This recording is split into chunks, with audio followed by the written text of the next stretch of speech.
қазақ тілі тапсырмаларын жеңіл әрі оңай түрде орындау үшін менің YouTube каналыма тіркеліп алыңыздар. Бірінші тапсырманың бірінші сұрағына әңгімеден әлемнің 7 кереметінің бірі Египет пирамидалары туралы ақпараттарды білдім. Екіншісіне, перғауындардың сәулет өнері таңқалдырды. Үшіншісіне, ақпараттарды оқи отырып әрбір кереметтің шығу тарихында жаңа бір нәрсенің пайда болғандығына көзім жетіп, әрбір нәрсе жаңа бір дүниенің пайда болуына келіп соғады деген тұжырым жасадым деп сұрақтарына жауап беріп тапсырманы орындауларыңызға болады.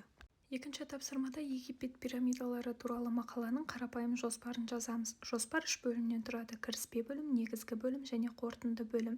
Негізгі бөлімде біз міндетті түрде А, Б, С осы 3 пунктқа немесе 2 пунктқа бөліп қарастырып жаза аламыз. Кіріспе бөлімге Египет пирамидалары әлемнің таңғажайыптарының бірі.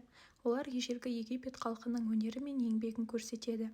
Негізгі бөлімді пирамидалардың қалай және не үшін салынғаны, перғауындарды жерлеу дәстүрі, ең әйгілі Хеопс пирамидасы туралы қысқаша мәлімет.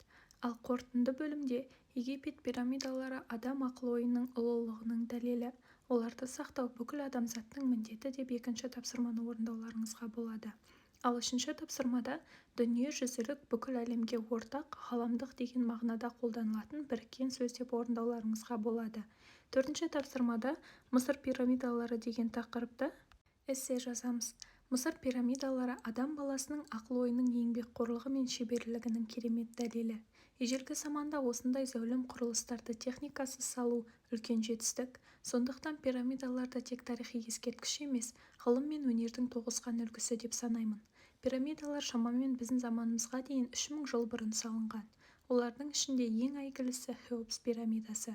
Биіктігі шамамен 146 метр болған. Бұл пирамиданы салуға 100 мыңдаған адам қатысқан деген деректер бар. Кей ғалымдар пирамидаларды перғауындардың моласы ретінде қарастырса, енді біреулері оны астрономиялық мақсатта салынған дейді.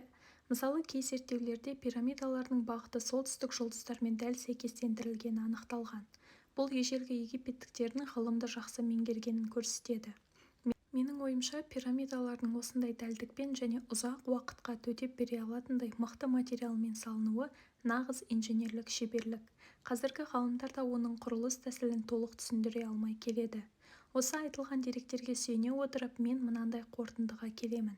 Мысыр пирамидалары адамзат тарихындағы ең ұлы ғимараттардың бірі. Олар бізге ежелгі өркениеттің ғылымға, мәдениетке және мәңгілікке ұмытылғанын дәлелдейді.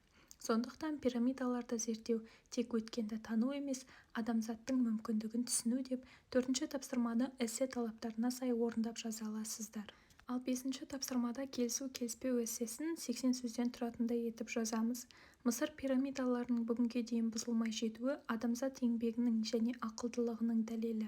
Кей ғалымдар мұны құрылыс тастарының сапасымен түсіндірсе, енді біреулер оны табиғаттың ерекше әсерімен байланыстырады. Мен бірінші пікірмен келісемін, себебі ежелгі адамдар тастарды дәл қиюды, биіктікті есептеуді жақсы білген. Сондықтан пирамидалардың сақталуы олардың білім мен еңбегінің жемісі деп қорытынды жасаймын, деп 5-ші тапсырманы орындауларыңызға болады. Ақпарат пайдалы болса, менің YouTube каналыма тіркеліп, лайк басып, комментарий жазып, менің арнамның дамуына өзіндік үлестеріңізді қосыңыздар.